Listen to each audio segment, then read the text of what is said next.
Hello, my name's Mrs. Landsman, and I'm one of the music teachers at Fearnhill. I'm going to continue with the story now. These words were followed by a very long silence, broken only by an occasional exclamation of "Rrrk" from the griffin, and the constant heavy sobbing of the mock turtle. Alice was very nearly getting up and saying, "Thank you, sir, for your interesting story," but she could not help thinking there must be more to come, so she sat still and said nothing. "When we were little," the Mock Turtle went on at last, more calmly, though still sobbing a little now and then, "we went to school in the sea. The master was an old turtle. We used to call him Tortoise."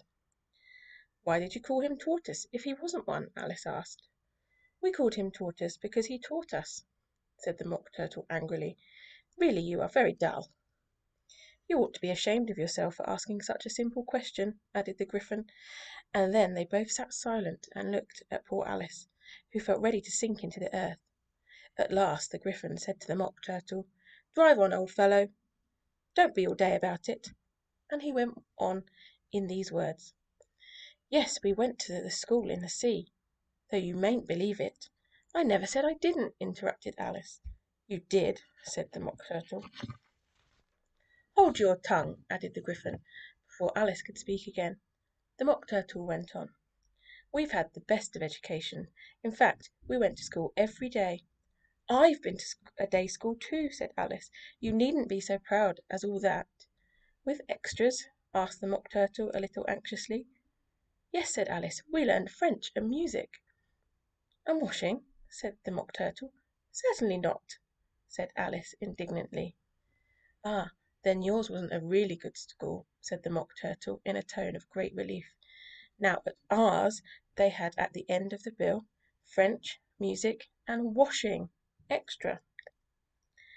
"You couldn't have wanted it much," said Alice, "living at the bottom of the sea." "I couldn't afford to learn it," said the Mock Turtle with a sigh. "I only took the regular course." "What was that?" "Reeling and writhing, of course, to begin with," the Mock Turtle replied, "and then the different branches of arithmetic: ambition, distraction, uglification, and derision." "I've never heard of uglification," Alice ventured to say. "What is it?" The Griffin lifted up both its paws in surprise. "What! Never heard of uglifying?" it exclaimed. "You know what it is to beautify, I suppose." "Yes," said Alice doubtfully. "It means to make anything prettier?" "Well, then," the Griffin went on, "if you don't know what to uglify is, you are a simpleton." Alice did not feel encouraged to ask any more questions about it, so she turned to the Mock Turtle and said, "What else had you to learn?" "Well, there was mystery," the Mock Turtle replied, counting off the subjects on his flappers.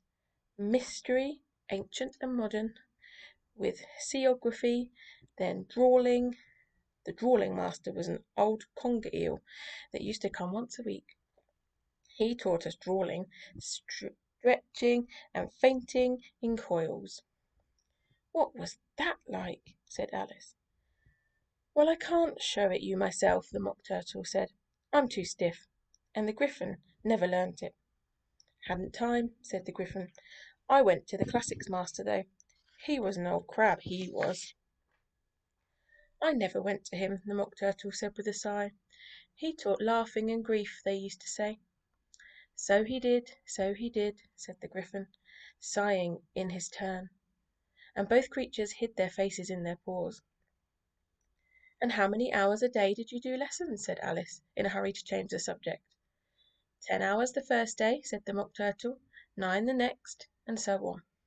"What a curious plan!" exclaimed Alice. "That's the reason they're called lessons," the Griffin remarked, "because they lessen from day to day."